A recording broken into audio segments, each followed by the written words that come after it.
Buenos días amigos, ¿qué tal? ¿Cómo estáis? Soy JC Sánchez y un día más estamos aquí en el Café de la Factoría. Ya sabéis, este espacio de Factoría de Autores en el que entrevisto a escritores donde nos hablan de sus obras, nos hablan de su experiencia literaria y nos cuentan todas sus vicisitudes dentro de este maravilloso mundo de la literatura.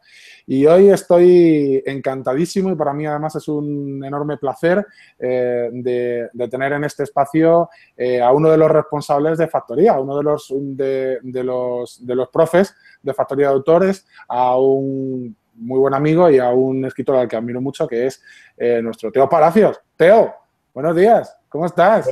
Buenos días, pues me estoy recuperando de la cuchillada que me has pegado esta mañana a las 7:30 cuando me has dicho, oye, conéctate que te entrevisto. Pero por lo demás, bien.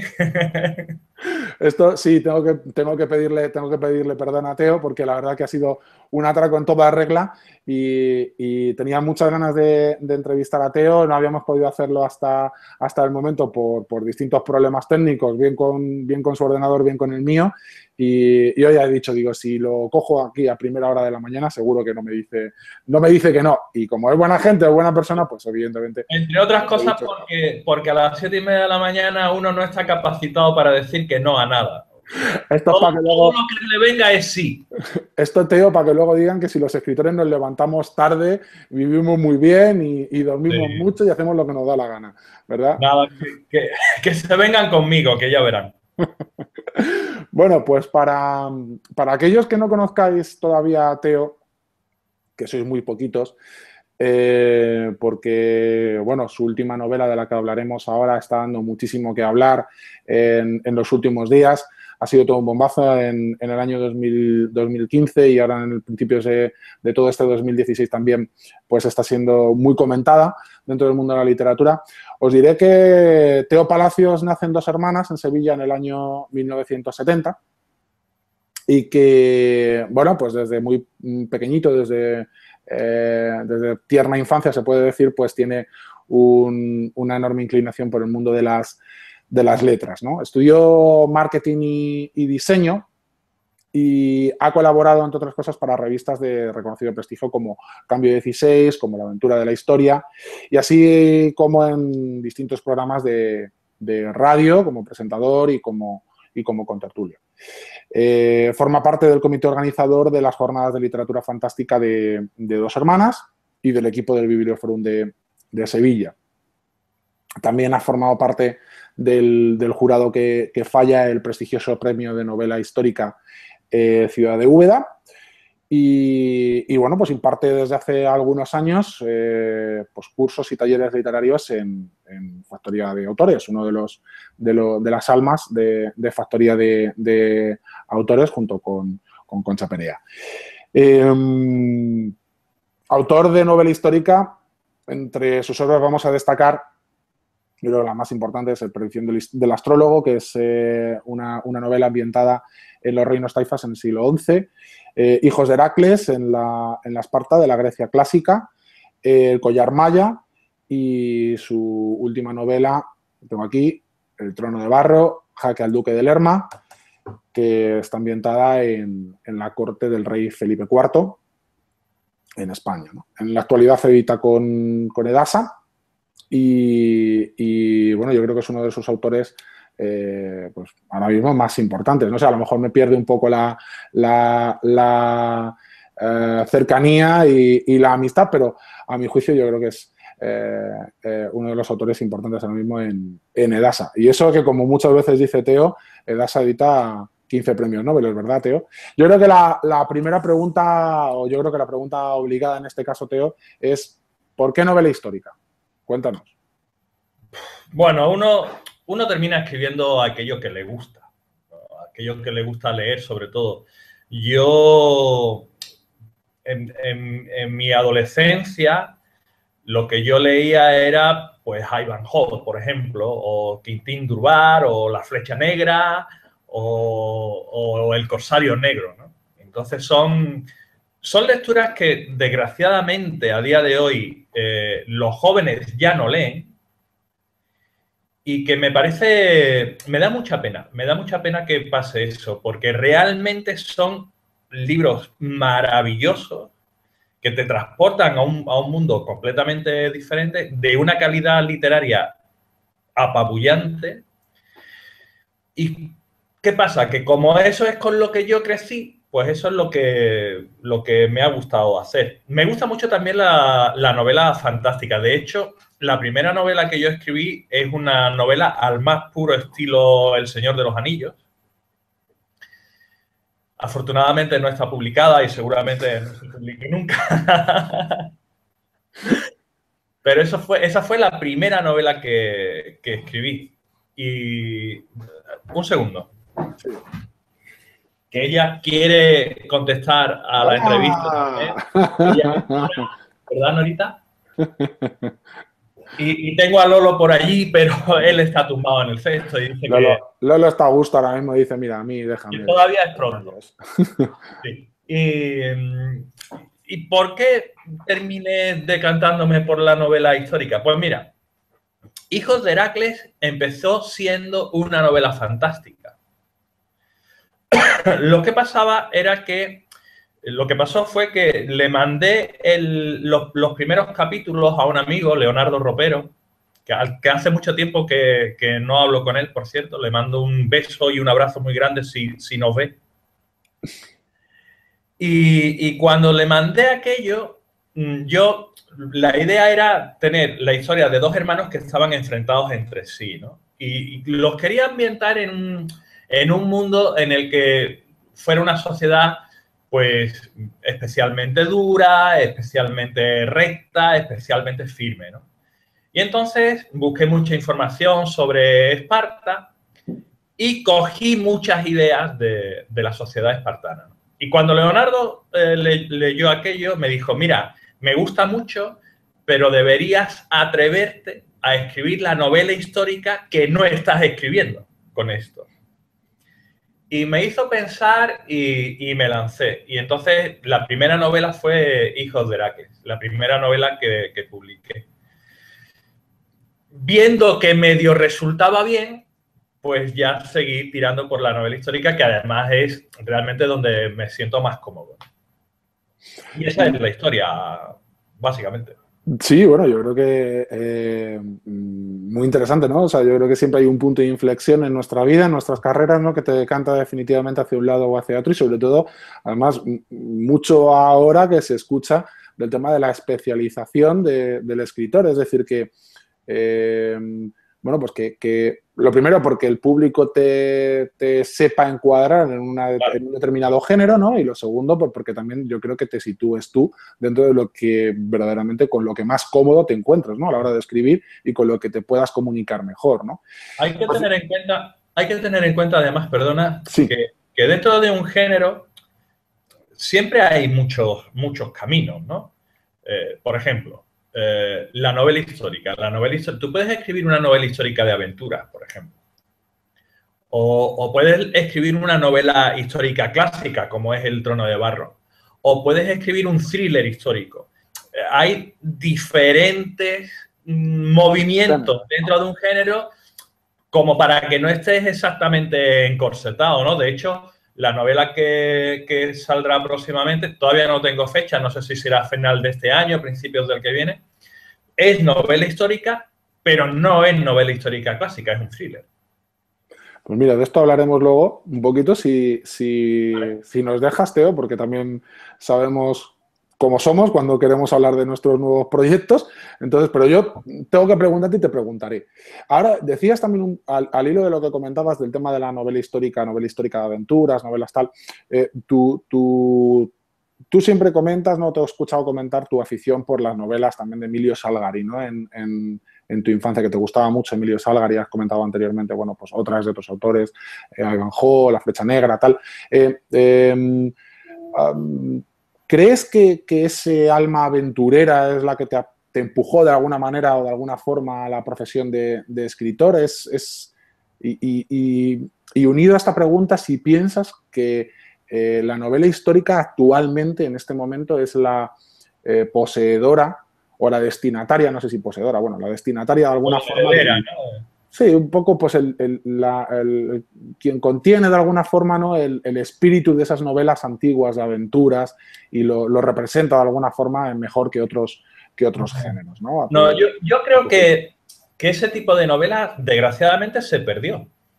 Se perdió, ¿no? Qué pena. Yo no he leído en los últimos 15 años una novela al estilo La Flecha Negra, por ejemplo. Igual la hay, ¿eh? Que no digo que no la haya. Igual la hay, pero el género, como todo, evoluciona, ¿no? Por ejemplo, en los años 70, 80 se pusieron muy de moda los detectives medievales. Todos eran monjes que descubrían asesinatos y robos y este tipo de cosas. Esto, Humberto Eco. Sí, bueno, pero fíjate que no fue el primero. No fue el primero.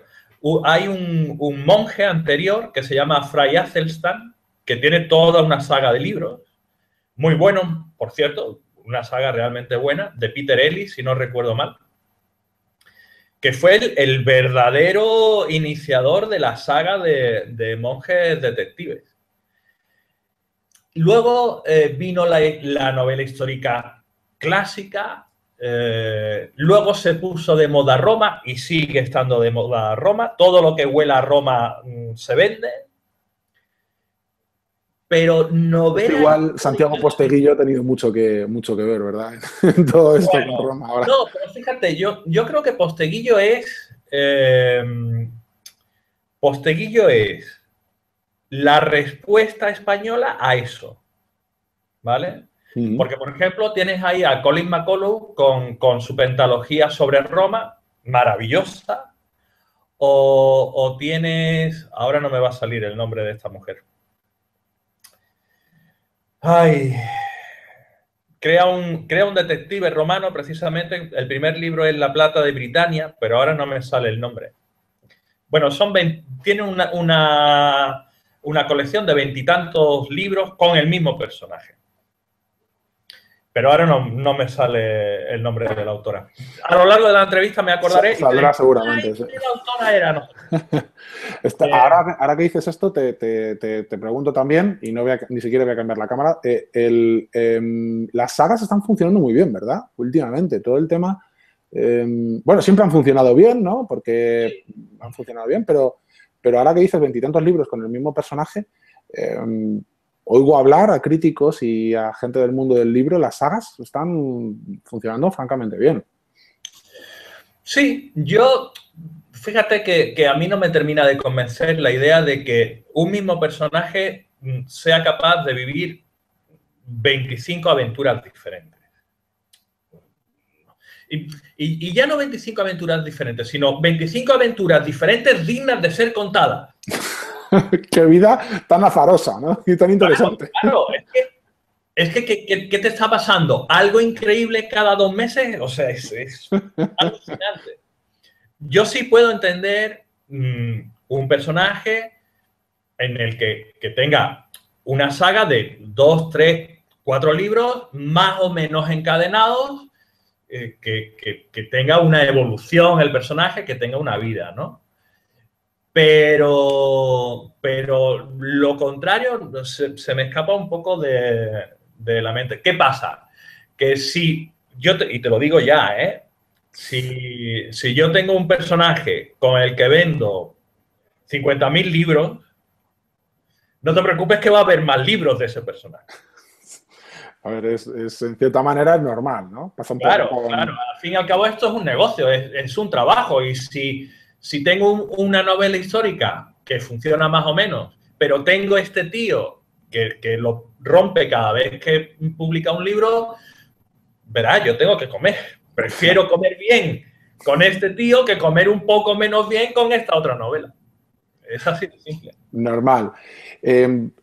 Ahora que hablas un poco de esto, ¿no? De las compensaciones que tiene el hecho de ser escritor, Teo, ¿no? Y de vender y demás. Escribir es una... ¿Era eso de vender, José Carlos?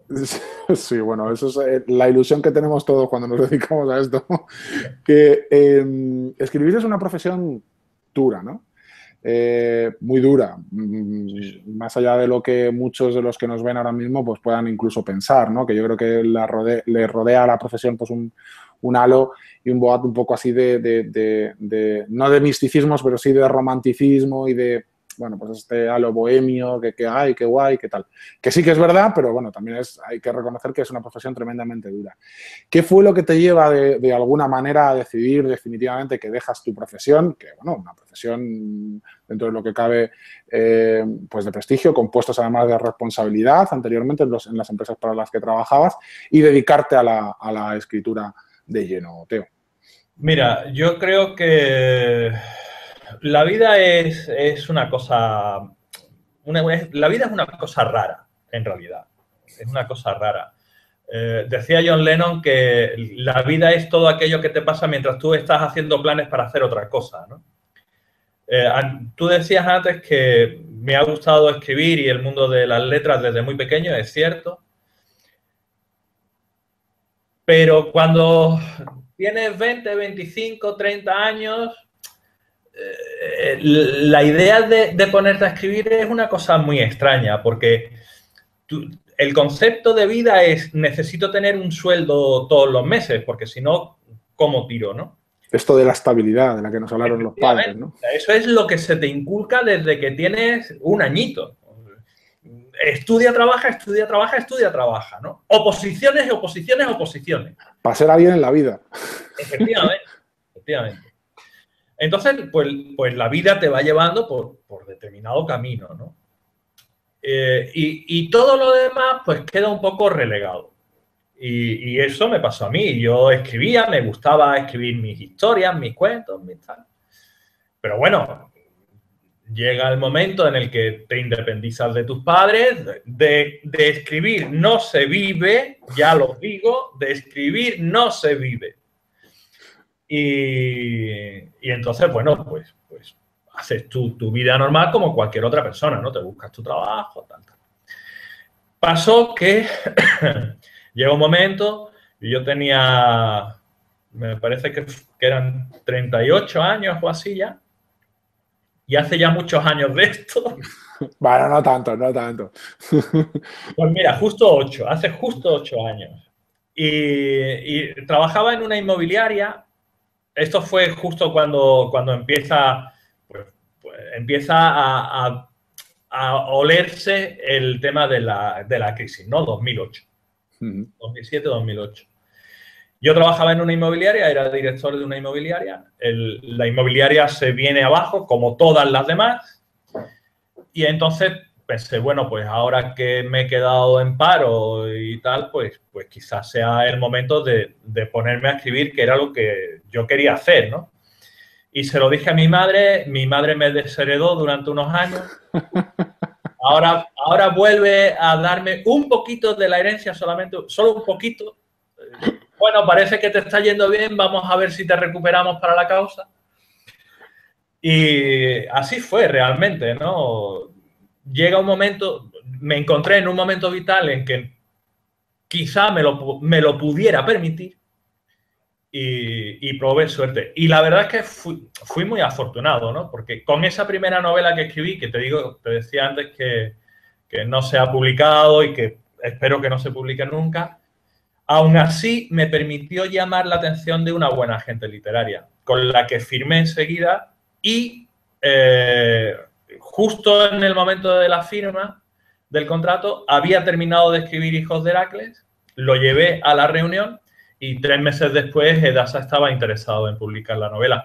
Y a partir de ahí, pues ya empiezas a hacer tu carrera literaria. En ese sentido, fui afortunado, ¿eh? Aquí hablas de Débora, ¿no? Hablas de Débora Bardonedo, que es tu agente No, antes de estar con Débora, yo estuve un par de años con la agencia de Sandra Bruna. Sí. También. Sí. Bueno, pues por seguir un poquito, ¿no? Y un poco hilando además también la respuesta que nos dabas ahora mismo. Imagino que, bueno, pues la ansiedad es pues un enemigo tremendamente potente contra el que debemos estar luchando casi constantemente, ¿no? Ver terminada la novela, la planificación, tal, porque sí que es verdad que en muchas ocasiones pues es un juego con el que nos divertimos, o sea, vas viendo un poco cómo crece todo esto, todas estas ideas deslavazadas que tenías en la cabeza o este hilo del que vas tirando poco a poco y vas entramando distintas cuestiones, ¿no? Pero también en algunas ocasiones, sobre todo cuando empezamos a escribir, y eso en algunas conversaciones que hemos tenido tú y yo también ha salido en el rollo de pues estoy ya deseando terminarlo, a ver cuándo termino la novela y me pongo con otra cosa que ya sé que me ha venido a la cabeza, ¿no? Un poco esa ansiedad. Pues lo que te decía, ¿no? Imagino que ahora, bueno, pues un poquito menos que antes de lanzar tu primera novela, ¿no? Tendrás o aparecerá esa ansiedad o se lleva mejor ahora que tienes 4 títulos en el mercado o no, sigue siendo lo mismo. ¿Cómo es una jornada de trabajo en la vida de escritor de Teo Palacios? Teo, cuéntanos. La jornada de trabajo mía suele ser bastante caótica. Muy organizada, pero muy caótica. En Factoría de Autores tenemos muchísimo trabajo. Muchísimo trabajo. Piensa que a día de hoy estamos llevando simultáneamente, me parece que son 7 u 8 talleres distintos entre 3 personas. Tenemos matriculados cerca de 50 personas en esos 7 talleres. Más manejar la página web, redes sociales, responder emails, preparar nuevos temarios. Ahora, por ejemplo, estamos organizando por 4º año consecutivo lo que será un fin de semana en Cazorla con un taller que estará íntegramente dedicado a cómo ambientar nuestros textos, cómo trabajar la ambientación en la novela. Pues todo eso tiene horas y horas y horas de trabajo. Más las clases, claro. Más las horas de clase. Más nosotros, por ejemplo, todas las semanas proponemos un ejercicio a los alumnos. Esos ejercicios se corrigen de forma individual y se comentan de forma individual. Doy fe. Sí. Y muchas veces los alumnos por privado nos remiten dudas y procuramos contestarlas incluso si esa duda llega un domingo a las 9 de la noche. Doy fe, también. Entonces, todo eso es mucho trabajo. Y además, intento colaborar con alguna revista, con lo cual tienes que dedicar tiempo para documentarte, para escribir los artículos. Y además, yo actualmente vivo solo, tengo que llevar mi casa adelante. Y además, pues quiero encontrar hueco para escribir. ¿Qué pasa? Que no duermo. Qué maravillosa la vida del escritor, Teo. Sí, sí. Los que piensan que el escritor vive, este tío vive de puta madre, está todo el día en su casa sin hacer nada delante del ordenador. Ya. No, es una vida, a ver, es una vida que te da muchas cosas a nivel personal, te ofrece mucho, pero también te roba mucho. Te roba mucho. Claro, Te sobre roba todo claro, reuniones con amigos, reuniones de la familia, horas de sueño, te roba mucho, porque te da mucho. Decía Miguel Delibes que cuando se hizo mayor y se miró al espejo, se dio cuenta de que sus personajes le habían vivido su vida. Porque él había vivido solo una parte de su vida. La otra parte de su vida la había vivido a través de sus personajes. Y realmente es así, ¿no? Es tremendo, ¿no? Yo creo que además es verdad que, bueno, pues, a ver, el dicho, ¿no? Que algo quiere, algo le cuesta y todo es cierto que de alguna manera, bueno, pues vivimos sometidos de alguna forma a este imperio de los momentos, ¿no? De bueno, pues tienes una idea, estás desarrollando un determinado personaje, estás en la cama, te levantas. O sea, es cierto que porque tienes el miedo, o por lo menos a mí me pasa, creo que tú lo compartes también, ¿no? De alguna forma tienes el miedo de que si te duermes o te quedas ahí, esa idea que en ese momento te parece brillante, aunque luego después de que la escribas digas, bueno, pues no era tan brillante, ¿no? Te la quites, pero, ostras, a ver si se me va a ir de la cabeza, ¿no? Me la cojo, me la escribo, me la apunto y termino, luego ya dormiré si veo qué tal. O si estoy desarrollando un determinado capítulo, estoy avanzando en mi planificación y estoy escribiendo y estoy bien, estoy concentrado, tengo que, pues, había quedado para ir a tal evento con unos amigos, bueno, pues tengo que declinarlo, no voy porque estoy trabajando, porque no sé si en otro momento voy a estar tan concentrado como estoy ahora. Y es cierto que, bueno, corres el riesgo de alguna manera de ir alejándote pues de la vida, ¿no? Como decías ahora mismo con Delibes. Por seguir avanzando, Teo, quería preguntarte, ¿es complicado publicar, Teo? Siempre dices bueno, pues que no hay que tener prisa, ¿no? Que hay que ir cubriendo etapas y siguiendo pasos, ¿no? ¿Cómo se gestiona eso de la prisa? Mira, yo entiendo a los que empezáis, porque yo también empecé. Y lo que tú quieres es terminar tu libro y que esté publicado ya. ¿Vale? Y vender más de 100.000 copias, eso es posible. Efectivamente. Bueno, si venden más de 100.000 copias, igual puedo esperar un poco para publicarlo. Pero bueno, en principio la intención es esa, ¿no? Yo escribo, quiero publicar, quiero ganar dinero. Eso es lo que se espera. Eso casi nunca se produce. Casi nunca se produce. Yo trabajo muy de cerca con varias editoriales, trabajo como asesor editorial. El mundo editorial es terriblemente lento. Terriblemente lento. Una editorial puede tardar perfectamente 4, 5, 6 meses en ver tu novela y ver si le interesa tu novela. Y en caso de que le interese, ahora la encaja dentro de su plan editorial. Su plan editorial está hecho aproximadamente con un año vista. Es decir, las editoriales a día de hoy, que estamos en marzo, prácticamente tienen ya cerrado todo lo que van a publicar durante el año 2016. Ya están dejando algún hueco por si sale algo muy específico, pero empezando a trabajar el planning de 2017. Entonces, ¿para qué vas a tener prisa? ¿Para qué vas a tener prisa? No. Si te va a dar igual. Claro. Lo que tú tienes que hacer es escribir bien. Y escribir una buena historia. Una buena historia con un buen argumento, con un buen conflicto, con unos buenos personajes, con un buen clímax y con unos obstáculos potentes. Teniendo eso, tu novela es publicable. ¿Va a ser un bombazo? Seguramente no, pero es publicable. Y a partir de ahí, busca editorial. ¿Qué pasa? Yo, personalmente, tardo en escribir una novela histórica alrededor de un año o más. Desde que nace el proyecto, pasa todo el proceso de documentación, todo el proceso de planificación, lo revisas todo y ahora empiezas a escribir y terminas una novela. Vamos a ver, escribir 300, 400, 500 páginas no se hace en una mañana. No. ¿Qué puedes dedicar a escribir? Quien pueda dedicar a escribir todos los días ya es un afortunado. No es mi caso. Yo puedo dedicar a escribir a lo mejor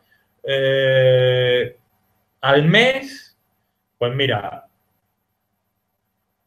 6 o 7 tardes y un par de fines de semana. Ese es el tiempo que yo tengo para escribir. ¿Cuántas horas efectivas de escritura son esas al cabo del mes? Pues pocas. Si quieres escribir, pues eso, 400 páginas que puede tener más o menos una novela, son muchos meses de trabajo. Como encima tengas prisa, lo que vas a hacer es crearte una ansiedad, una tensión que te va a bloquear y hasta luego. ¿Qué te pasará? Que me he bloqueado con esta novela, no soy capaz de seguirla. Bueno, pues empieza otra cosa. Y volverás a lo mismo. ¿Cómo tienes prisa? Porque es que ya he perdido tiempo con la otra y empiezas a crearte un bucle que te va a joder vivo. No tengas prisa, no se puede escribir nunca. Si no, no termina nunca. Nunca, nunca terminarás nada. Así que poco a poco, dedicarle tiempo. Es trabajo. ¿Escribir una novela es difícil? No, es trabajo. Lo que pasa es que es un trabajo permanente durante mucho tiempo. Esto es. Yo creo que es importante, ¿no? Decírselo a todos, a todas las personas que nos están ahora mismo viendo, que nos están escuchando, ¿no? Es una cuestión de tenacidad, es una cuestión de persistencia, es una cuestión de no voy a decir fe, pero sí de creer, ¿no? En lo que estás haciendo y de, a ver, que todos atravesamos por momentos en los que a la mierda todo, ¿sabes? O sea, y ya está, pero hay que creer, hay que retomarlo, ¿no? Por seguir un poco con el tema del mundo editorial que hablábamos anteriormente, Teo, a ver, editorial tradicional, editorial digital, dentro de este mundo del ebook y, bueno, compartimos muchas veces artículos en nuestras redes en los que, Dios mío, el mundo en papel se va a acabar, el ebook va a acabar con todo, el mundo digital se apodera de todos nosotros y demás. ¿Tú qué opinas, Teo? El cine iba a acabar con la televisión y la televisión iba a acabar con la radio. Y fíjate dónde estamos. O sea, yo no creo que el ebook vaya a terminar con el libro en ningún caso. Pero además en ningún caso. De hecho, el ebook, según los últimos informes, está en recesión. Se están vendiendo menos ebooks y demás, ¿no? Personalmente pienso que el ebook es y fue en su momento una gran noticia para el mundo editorial, una gran noticia para el escritor, que no se ha sabido trabajar, en mi opinión. No se ha sabido trabajar por parte de las editoriales, a las que en realidad atan una serie de historias, ¿no? Por ejemplo, las grandes editoriales tienen además grandes distribuidoras que trabajan para muchas otras editoriales y dan trabajo a cientos de personas, cientos de personas. ¿Cómo abandono el mundo en papel para volcarme sobre el mundo digital y qué hago con toda esta gente? Es un tema muy complejo, ¿vale? Y por parte del escritor tampoco se supo trabajar, porque, y lo que voy a decir me va a granjear muchos enemigos, pero sobre todo, Cuidado. Sobre todo el escritor que empieza tiene un problema muy gordo de vanidad, ¿vale? Escribir una novela es un gran logro, aunque sea una muy mala novela, es igual, pero a nivel personal es un logro inmenso, inmenso. No todo el mundo es capaz de terminar una novela. ¿Qué pasa? Que en el momento en el que tú la has terminado, eres Dios, joder, tío. No solo eres Dios para ti, eres Dios para todo tu entorno, porque normalmente la gente con la que nos relacionamos, mis padres, mis hermanos, mis amigos, ellos no escriben. Yo llego a casa de mi madre y le digo, mira mamá, mi novela. Y a mi madre se le caen 2 lagrimones como puños, ay, mi niño es el mejor. Y entonces tú te crees que eres el mejor. Y subes tu novela y la pones a la venta. Y esa novela, en el 99% de los casos, es completamente infumable. ¿O acaso tú te pondrías en manos de un cirujano que te va a operar a corazón abierto siendo su primera operación? Pues por lo menos te lo piensas. O sea, si no te queda más remedio porque no hay otro, bueno, pero evidentemente te lo piensas si es la primera vez, ¿no? Dices, claro, bueno, pues intenta coger un poco más de experiencia, machote, y así eso, pues... Este hombre ha tenido que hacer, pues, 5 años de carrera, más el MIR, más la especialización en cirugía, más la especialización cardiovascular, más un montón de prácticas antes de que le den el bisturí en un quirófano. Claro, la comparación es a vida o muerte o no a vida o muerte, pero nos puede servir. O sea, yo siempre lo digo muchas veces, a escribir se aprende escribiendo. Tu primera novela es muy mejorable, igual que la mía. Mi primera novela es muy mejorable. Hijos de Heracles es muy mejorable. La predicción del astrólogo es muy mejorable. El trono de barro es muy mejorable. Yo hice lo mejor que pude con esas novelas. Eso no significa que sean perfectas. Tu primera novela tiene seguramente muchos fallos, muchos errores. No te lances a la aventura. ¿Qué pasa? Que todo el mundo se lanzó a la aventura. En Amazon, todos los meses se publican muchos más libros en formato digital de los que se publican en España en papel en todo un año. Es que es una locura. Y claro, esa masificación por parte del autor independiente y ese mal trabajo por parte de las editoriales está haciendo que el ebook realmente no termine de funcionar. En mi opinión, tampoco es que sea un experto.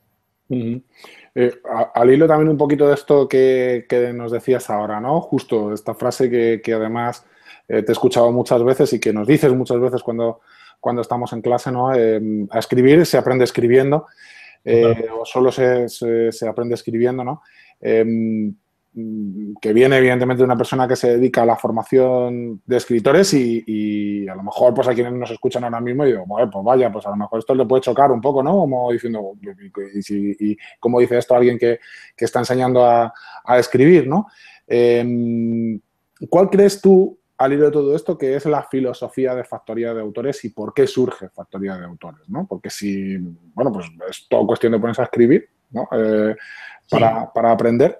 ¿Por qué Factoría de Autores? ¿No? ¿Cuál es la filosofía? Yo ya de momento puedo decir que aparte de aprender, que aprendemos mucho, también nos divertimos mucho aprendiendo, las cosas como son.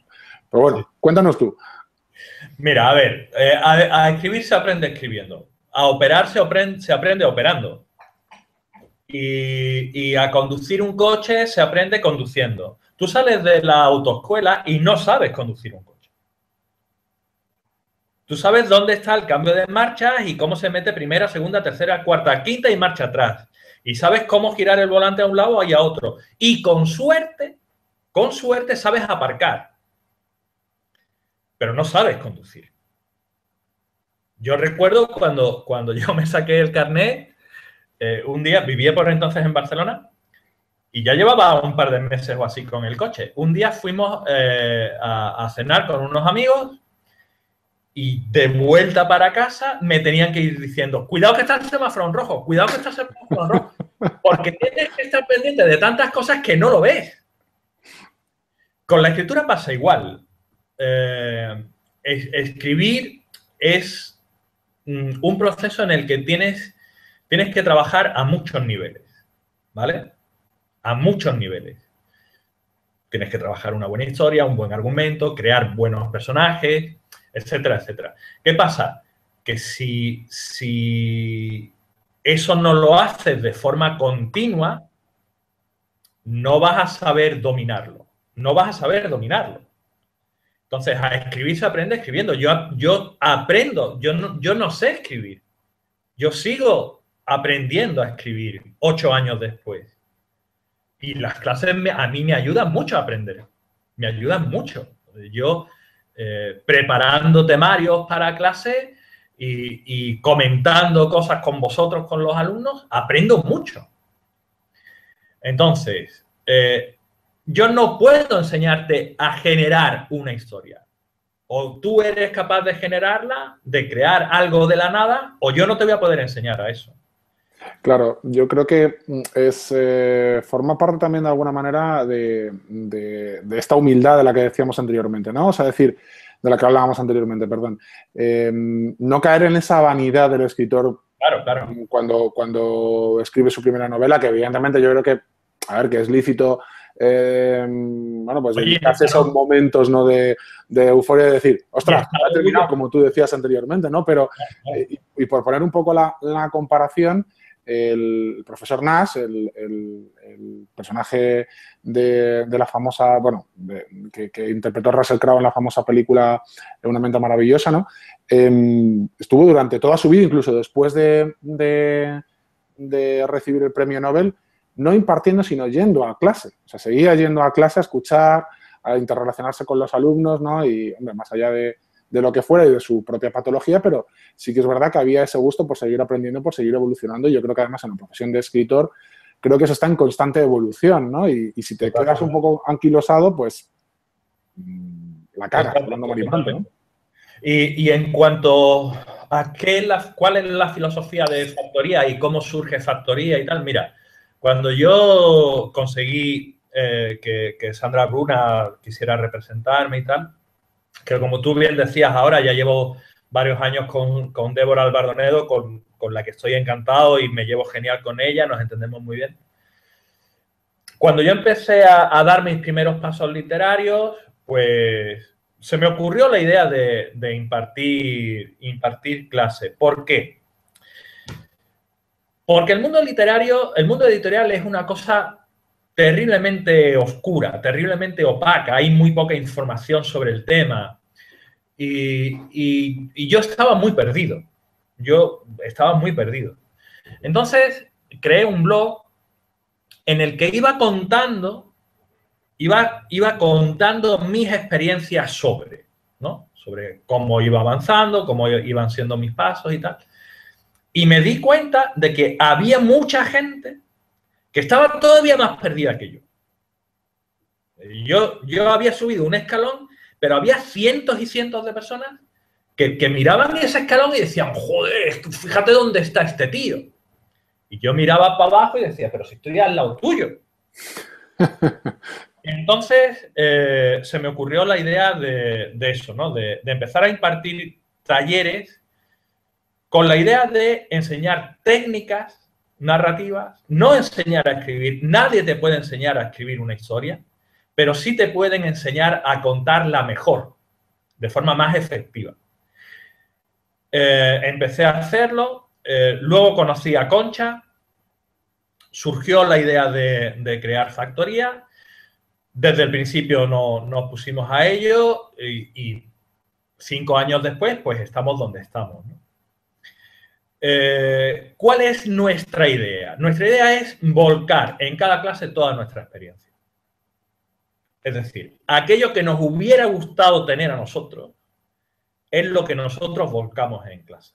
Hablamos mucho de cómo trabajamos nosotros, de a qué dificultades nos encontramos, de cómo trabajo, por ejemplo, la planificación de mi historia, o, oye, Teo, que es que hoy, por ejemplo, hoy en el blog una chica, o un chico, no lo recuerdo exactamente, nos preguntaba con respecto a cómo elegir narrador. Es que quiero escribir con un narrador en primera persona, pero claro, hay una parte de la historia que ese narrador en primera persona no puedo conocerla. ¿La puedo contar como un narrador omnisciente? Respuesta, sí, claro, puedes contarla como un narrador omnisciente. ¿Qué pasa? Que si no lo haces bien, puede parecer un parche, una salida fácil. Intenta otra cosa. Intenta crear la figura de un narratario al que le estén contando qué es lo que este otro personaje no ha podido conocer. Son técnicas narrativas. Y eso es lo que nosotros intentamos enseñar. Y siempre en el mejor de los ambientes. Nosotros nos reímos mucho en clase porque nos encanta dar clase, nos encanta, nos lo pasamos muy bien. Y tenemos la suerte de que nuestro sistema de dar clases se presta a eso. Nuestras clases son, la mayoría de la gente que tenemos en clase es online, pero nuestras clases online no son las normales. Nosotros tenemos a la gente online en nuestra casa, porque las hacemos a través de videoconferencia en el aula. Entonces, hay mucha interacción entre alumno y profesor. Y el ambiente que se genera es genial. Nosotros nos lo pasamos muy bien y creemos que es el mejor sistema, ¿no? Cuando tú disfrutas haciendo algo, lo interiorizas mejor. Y la solución a todo eso, porque durante toda una hora en clase nos dedicamos a, señores, ¿qué es un narratario? ¿No? Por el tema que estábamos hablando ahora. Pues un narratario es una figura dentro del mundo de la narrativa que consiste en un personaje al que otro le cuenta al menos una parte de la historia, funciona así, así, así, lo puedes utilizar de esta manera, de esta y de otra. pero a escribir se aprende escribiendo. Así que ahora escríbeme una historia con un narratario. Eso es. Y esa es la filosofía de Factorial. Y funciona muy bien. Nosotros tenemos alumnos que llevan 4 años haciendo cursos con nosotros, que se apuntan a todo lo que les planteamos, y tenemos alumnos que han venido de otras academias, y no vamos a citar a ninguna, por supuesto, pero que nos dicen que no hay color, que entre lo que han estado haciendo antes y lo que hacen ahora con nosotros, la diferencia es palpable. Y por eso funciona bien Factorial. Sí, yo creo que, bueno, en este caso también un poco como, es verdad que estamos en Factoría, que yo soy alumno de Factoría, que es un profe de Factoría y que estamos dentro del blog de Factoría. Evidentemente no vamos a estar hablando de otros sitios, y para nosotros nos parece estupendo porque es nuestro lugar, ¿no? Como es normal, pero además todo esto tiene unos porqués que acabamos de explicar y que, pues vuelvo otra vez a decir, doy fe, ¿no? Que lo pasamos bien, que yo también comparto esa filosofía de que no hay mejor forma de aprender que divertirte cuando estás intentando estudiar o cuando estás aprendiendo. Yo creo que se retienen muchísimo mejor las cosas, y sobre todo cuando intentas, bueno, pues trasladar lo que has aprendido al ejercicio que tienes que plasmar luego con posterioridad, ¿no? Además, hay una cosa que no he comentado. Perdón, la dejábamos caer antes. Nosotros mantenemos un contacto permanente con nuestros alumnos a través de los grupos de trabajo permanente. A nosotros nos escribe alguien una duda un domingo a las 12 de la mañana y muy raro será que no se le conteste en media hora, una hora o a lo largo del día del domingo. Será rarísimo que no tenga una respuesta. ¿Por qué? Porque entendemos que a lo mejor tú en ese momento estás escribiendo y te estás enfrentando a eso. Si yo te contesto, no, es que mi hora de tutoría es los miércoles a las 5 de la tarde.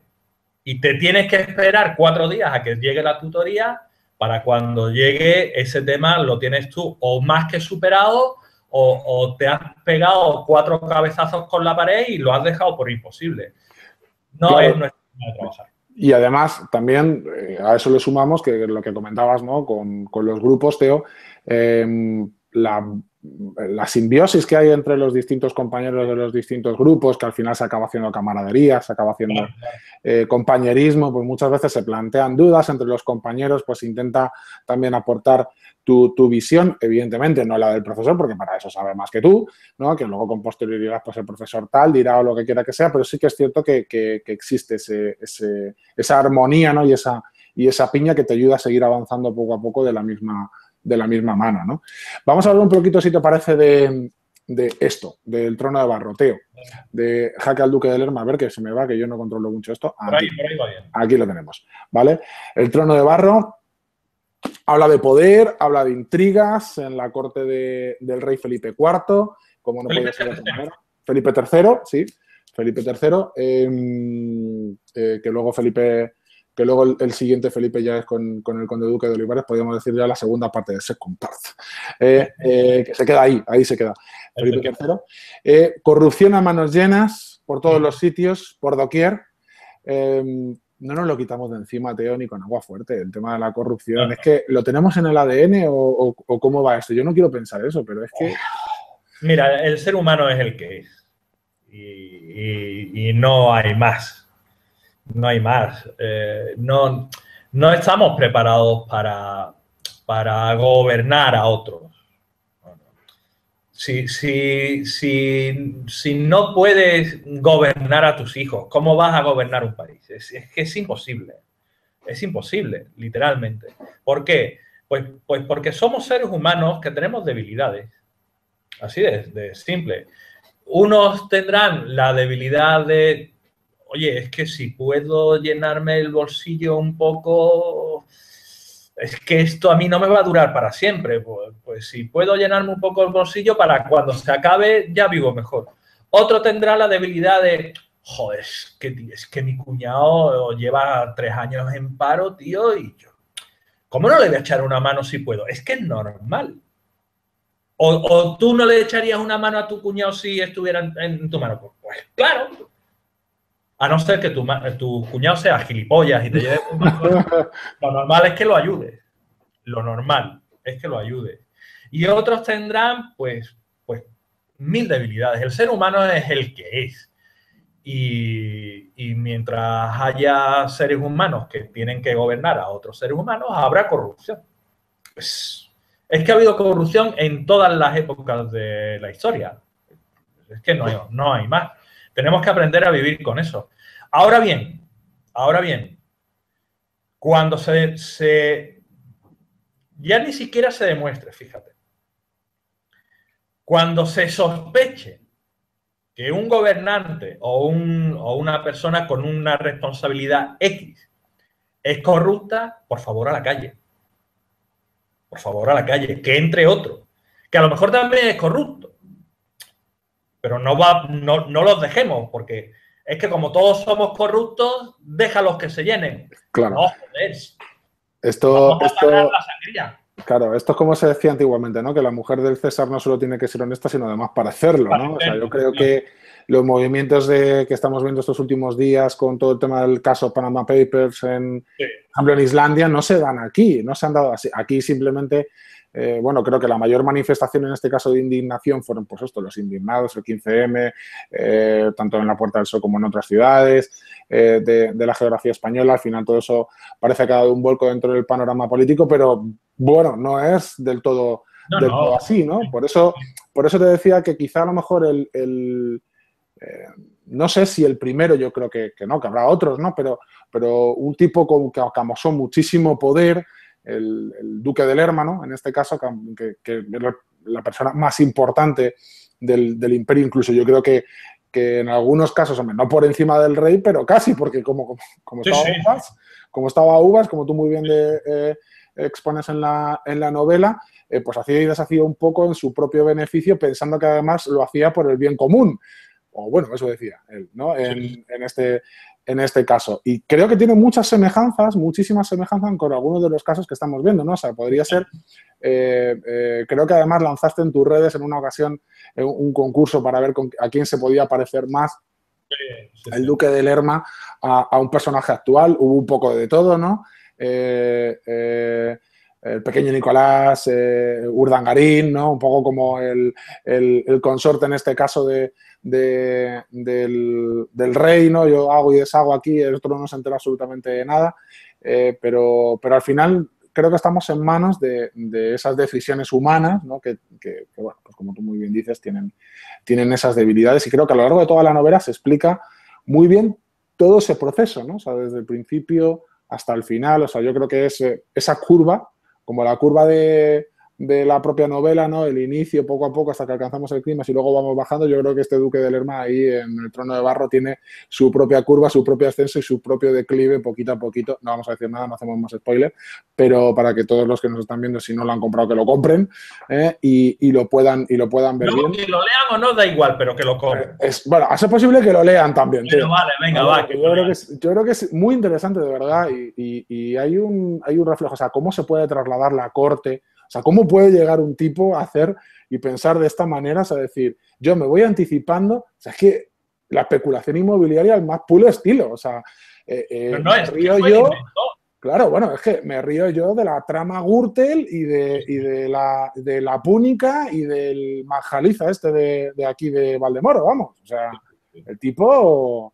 un crack. No, él lo hizo a lo grande. No, a lo grande, ya ni a lo grande, a lo bestia. O sea, se trasladó toda la corte de Madrid a Valladolid y fue el primer pelotazo urbanístico de la historia. O sea, esto está inventado desde 1600. No es otra cosa, ¿no? Y desde entonces se repite y se repite y se repite y se repite. Y nosotros a tragar con todo esto, ¿no? Esto es poco menos algo que con lo que estoy totalmente de acuerdo, ¿no? En España tenemos un grave problema con nuestros políticos y es que ninguno se responsabiliza de nada. No hay nadie que dimita, no hay nadie que diga, oye, mira, que me he equivocado y pago por ello. Nadie. ¿Y qué ocurre?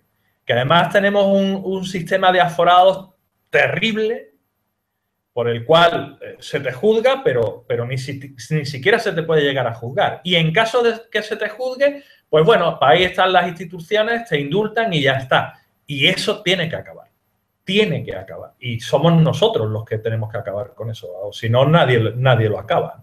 Efectivamente. Yo creo que en este caso, además, lo comentábamos, ¿no? En la novela, bueno, pues el duque, poco menos que, bueno, Majestad, usted dedíquese a cazar, que bastante peso lleva sobre sus hombros y la corona, el imperio y demás, ¿no? Ya déjeme a mí los asuntos de gobernanza, que ya me encargo yo de todo este tema, ¿no? Y esto es un poco, pues, lo mismo, ¿no? Ustedes dedíquense a vivir, ¿no? Que yo ya me encargo, si eso, de los asuntos de la gobernanza. Nuestros políticos actuales, en este caso concreto, ¿no? Tú bien lo decías. Nada, ya, en la actualidad el presidente del gobierno, por poner un caso que creo que no es por especificar en un partido concreto, que No. hay de todos los lados, o sea, que esto no se trata de un color u otro, esto es de todos los sitios, ¿no? Pero esto es un poco como el decir, que vaya pasando, no tomamos decisiones, que vaya pasando, que se vaya haciendo, ¿no? O sea, decir, como ahora estamos en funciones y no tenemos que ir a dar explicaciones al Congreso, que se supone que es el poseedor, en este caso, de la soberanía nacional. Es decir, que estamos representados allí todos, que nos tienen que dar explicaciones de lo que están haciendo, pero allí nadie va. El ministro actual de Industria implicado en los casos de Panama Papers y demás, y luego te dicen, no prejuzguemos, si no se trata de prejuzgar, es simplemente lo que decíamos anteriormente, ¿no? De que la mujer del César no solo tiene que ser honrada, sino además parecerlo. Es que la mera sospecha te tiene que llevar a apartarte en un momento determinado, ¿no? Es que, y si luego no, el perjuicio qué, y si luego sí, el perjuicio qué, ahora, antes, durante y después, claro. A todos, ¿qué culpa tengo yo? O sea, yo puedo entender la debilidad humana, pero mientras hay muchísima gente pasando las canutas, hay otros que están viviendo a cuerpo rey, como dice el de los viernes. O sea, sí. ¿No? Un poco así, ¿no? Y esto, por eso te digo del tema, o te comentaba, ¿no? Todo el tema del ADN, porque es que creo que tantos siglos atrás, el Trono de Barro es una fotografía actual. O sea, decir, pero capítulo por capítulo vas cambiando personajes, incluso, pues el modo de subsistir de otros personajes secundarios, de intentar vivir de alguna manera, de hacer sus propias triquiñuelas para poder salir adelante, mientras otros, bueno, pues, no sé, o sea, me parece que creo que el trabajo de documentación y de investigación para el Trono de Barro debe haber sido durísimo. Tú decías anteriormente que tardas una media de un año y pico en escribirlo, pero claro, todo lo que hay detrás no está en eso. En este caso, el Trono de Barro fueron 5 años. Aviso navegantes. No hay prisa. No hay prisa. 5 años. 5 años. Yo creo que... Mira, el otro día además también, debutamos en el Café de la Factoría, como viste, con Arantxa, ¿no? Nos comentaba Arantxa Azul Lorenzo, que para escribir Nineham había estado cerca de 10 años, más de 10 años, creo recordar. Bueno, muchísimo tiempo también. Estamos hablando de fantasía épica. En los datos de novela histórica, que además son datos o de ambientación histórica. En este caso, tú decías anteriormente además también que El Trono de Barro, que es una novela histórica clásica, es decir, que son datos recabados, recogidos. Hemos estado hablando también todo el tema de la ropa, todo el tema del protocolo de corte, todo el tema de lo que se comía, lo que no se comía, porque una de las cosas que muchas veces comentamos también en clases son las cuestiones relacionadas con las anacronías, ¿no? O sea, es decir, tener dificultades a la hora de poner que lo que nosotros vemos como muy normal en el siglo XXI, claro, en el siglo XIII, en el siglo XIV, en el siglo XI, en el caso de otras novelas tuyas, pues no era tanto. O sea, decir que, chico, que no habíamos descubierto América, que a lo mejor no había determinado, pues patatas, por poner un caso, ¿no? A la hora de comer. Y eso sí que hay que cuidarlo, ¿verdad, Teo? Totalmente. El tema de la anacronía que tú comentas es uno de los grandes enemigos de la novela histórica. De hecho, ya aprovecho para comentarlo. El mes que viene, en mayo, lanzamos un curso específico de novela histórica que tiene 4 meses de duración. Se puede seguir online, en fin, como siempre en Factoría. Y uno de los apartados más largos de ese curso en concreto está dedicado precisamente a la anacronía, porque hay muchos tipos de anacronía. Hay anacronía arqueológica, anacronía verbal, anacronía psicológica, y tú tienes que saber a qué nos estamos refiriendo para no trasladar elementos del siglo XXI ya ni siquiera al siglo XI, sino a la Guerra Civil Española. Y fíjate que estamos hablando de antes de ayer, pero es que antes de ayer es antes de ayer, no es hoy. Sí, sí, no, sí, sí, soy plenamente consciente porque yo, en mi caso, mi novela está ambientada en el año 69 y no es de hace tanto tiempo, pero yo no vivía en el año 69, entonces a mí yo me enfrento con este tipo de cuestiones.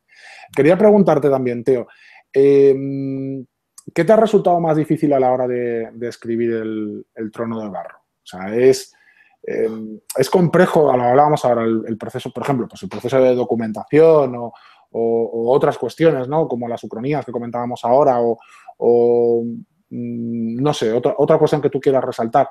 Y también, al mismo tiempo, ya enlazando con esta pregunta, ¿es quizá la novela de las que llevas escritas hasta ahora de la que más orgulloso te sientes hasta el momento? ¿Sabes qué pasa? Que no me siento especialmente orgulloso de ninguna de ellas, ¿no? O al contrario, me siento igualmente orgulloso de todas. No te sabría decir. Cada una tiene sus virtudes y sus defectos. Sí te puedo decir que El Trono de Barro ha sido, con diferencia, el proyecto más complejo en el que me he embarcado hasta la fecha. Pero con mucha diferencia. La primera dificultad consistió en el mismo concepto de la historia. Porque El Trono de Barro no es una novela tal cual, es casi una crónica novelada. Pero claro, ¿qué pasa? Que una crónica novelada puede llegar a ser un coñazo. ¿Cómo haces que una crónica novelada sea interesante al mismo tiempo? Pues ya eso fue un trabajo que ni te cuento. La primera versión de la novela, a la primera versión de la novela le quité 180 páginas. 180 páginas de datos históricos. Por ejemplo, recuerdo un caso concreto, ¿no? Hay un momento que es la boda de Felipe III y Margarita de Austria. Pues yo describía la boda, yo contaba cómo había sido aquella boda. Y eran 5 páginas de descripción de la boda. De cómo iban vestidos, de cuál fue el trayecto que siguieron por Madrid. Y me dolió en el alma tener que quitarlo, pero es que no le aportaba nada a la novela. Y él lo enfarragaba todo y se detenía el ritmo. Una vez le quité esas 180 páginas, la reescribí entera, añadiéndole una trama y además cambiándole el narrador. Puse un narrador en primera persona con un narratario. Cuando terminé de escribirlo, me di cuenta de que no funcionaba. Así que la tuve que volver a reescribir otra vez, pasándola de nuevo a un narrador omnisciente. Y entonces, con todo eso ya terminado, se la entrego a Débora. Toma, Débora, la novela. Débora la lee y me dice, Teo, está genial, pero deberían meterle un segundo contrincante al Duque de Lerma. Margarita es el antagonista principal, pero ella quería que hubiera más chicha ahí. Bueno, pues ahora con la novela terminada, tienes que buscar un personaje histórico real y crear una trama nueva que encaje con todo lo que tú ya tienes escrito. De manera que no te lo descuadre todo y tengas que volver a reescribirlo todo. El personaje elegido fue Baltasar de Zúñiga, que fue uno de los grandes personajes de la época. Pero eso me llevó 4 o 5 meses de trabajo. Lo termino, se lo mando a Débora. Vale, pues yo creo que ya está bien. Y ahora se lo mandamos a la editorial y la editorial dice, no, la novela es estupenda, pero quiero que hagas una cosa. Yo ya me eché a temblar.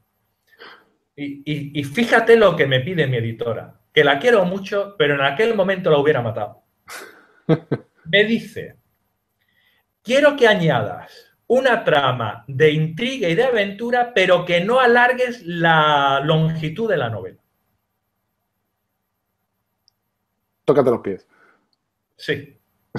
Entonces, bueno, le hice una propuesta para incluir, creo que eran 4 o 5 escenas, y eliminar pequeños trocitos de otras partes de la novela.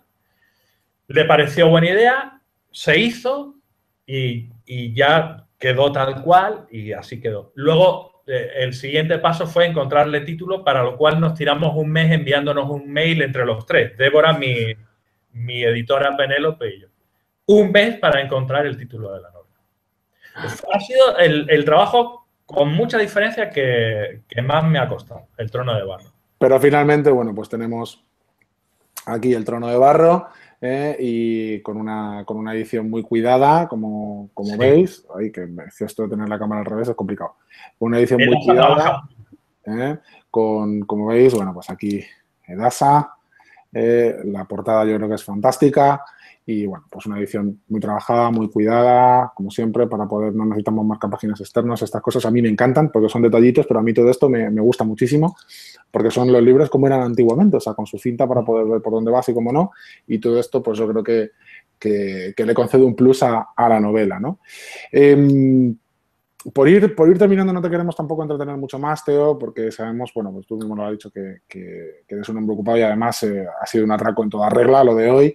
Y sí que nos gustaría saber si nos puedes avanzar en qué andas ahora metido, Teo. Yo tengo por ahí, habíamos hablado en alguna ocasión, pero no lo voy a decir yo, si no lo comentas tú, ¿no? Pero yo sé que estás ahí trabajando en nuevas cositas y muy interesantes. Pues mira, tengo una novela ya entregada y todo, está firmado el contrato, pero todavía no hay fecha para la publicación. No sé si saldrá a final de este año o para la primavera del año que viene, 2017. La publicará Edasa también, eso sí os lo puedo confirmar. Y vuelvo a dar un salto. A mí me gusta mucho dar tumbos por las diferentes épocas y lo que hago es irme al siglo I. Siglo I, época romana. No te puedo contar mucho porque me cortan el cuello en la editorial, pero sí decirte que es un thriller. Es un thriller en el que hay un personaje, un abogado en este caso, al que le encargan que investiguen un asesinato. ¿Qué ha pasado para que este chico de buena familia haya aparecido muerto de esta manera tan extraña, además, ¿no? En un incendio y tal. Y la investigación lo va a llevar a descubrir una conjura a los más altos niveles. Y eso es lo que te puedo contar. Y hasta ahí puedo leer. Oye, pues pinta muy bien, porque además te digo una cosa, parece que bueno, la época empieza también a estar muy de moda. Hace relativamente muy poquito tiempo ha salido en el cine de Resurrección, ¿no? Bueno, bueno, esta película creo que es Ralph Fiennes, es que ahora mismo no estoy muy seguro, que es uno de los primeros detectives del Imperio Romano que intenta investigar al respecto de la resurrección de Jesucristo, ¿no? Y, oye, pues un momento ahí muy interesante todo para aprovechar también y estar en la época y el tema, ¿no? Yo creo que pinta francamente bien.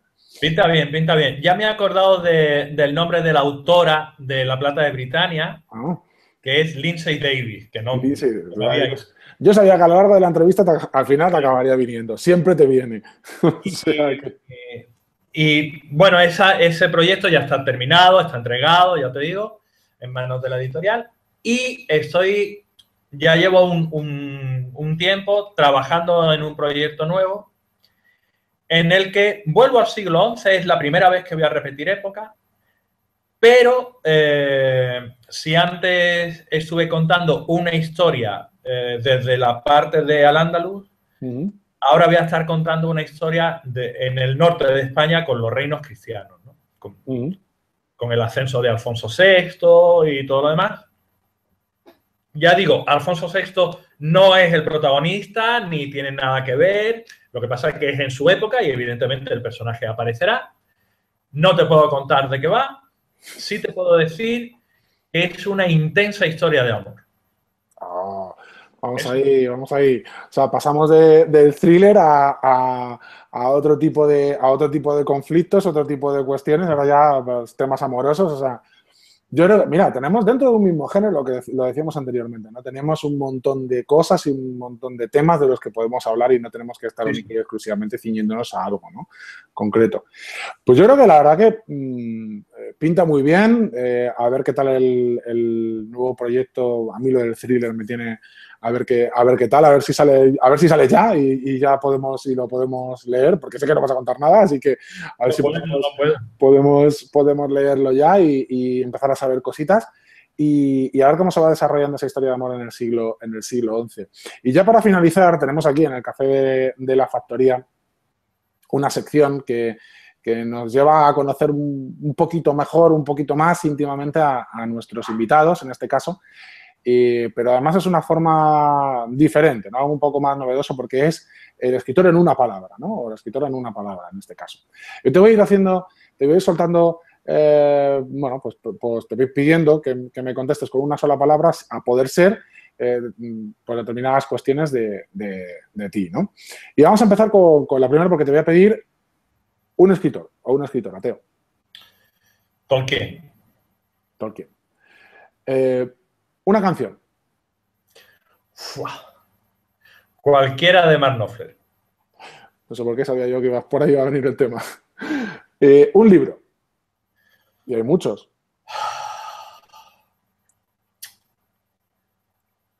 Shogun. También lo tenía claro también. Shogun de James Clavell. Un hecho histórico. Uf.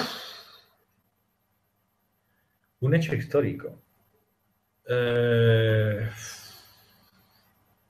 ¿Qué te digo? La toma de la Bastilla. Muy interesante ese. Un plato. Una comida. Arroz con pollo. Arroz con pollo. O migas. Mira, migas mejor. ¡Ay, qué rica la miga, Dios mío! Además, hasta ahora que ya va siendo hora del segundo café del día. Sí. ¿Tu color favorito? El negro.